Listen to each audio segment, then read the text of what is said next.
በውክልና ቤት ወይም መኪና መግዛት ካሰቡ እነዚህን 3 ወሳኝ ነገሮችን ማወቅ ይኖርባችኋል። ዛሬ ከኪሳራ የሚታደጓችሁን አስፈላጊ የሆኑ ዝርዝር መረጃዎችን ይዤላችሁ ቀርቤያለሁ። እስከ መጨረሻው ተከታተሉኝ። ሰላም ጤና ይስጥልኝ። አገሬ እባላለሁ። በውክልና ቤት ወይም መኪና ለመግዛት ካሰቡ መጀመሪያ ማወቅ ያለባችሁ ነገር አንደኛው ውክልናው ልዩ ወይም ሙሉ ውክልና መሆኑን፣ ንብረቱን መሸጥ፣ መለወጥ እንዲሁም ለሌላ ሶስተኛ ወገን ማስተላለፍ ይችላል የሚለውን ውክልናው ዝርዝር ላይ መኖር አለበት።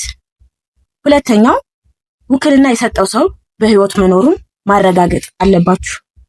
ያ ማለት ባለ ንብረቱ ማለት ነው። መጀመሪያ ሊብሬ ወይም ካርታ በስሙ ያለው ሰው ለሁለተኛ ወገን ሲወክል፣ ሁለተኛ ወገን ደግሞ ለእናንተ ሊሸጥላችሁ ስለሆነ መጀመሪያ የወከለው ሰው በህይወት አለ ወይ?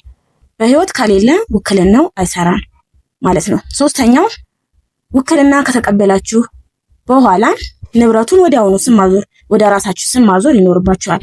ምክንያቱም ወካዩ በማንኛውም ጊዜ በማንኛውም ሰዓት ውክልናውን የመሻር መብት ስልጣን ስላለው ተዘናግታችሁ ቁጭ ማለት የለባችሁ።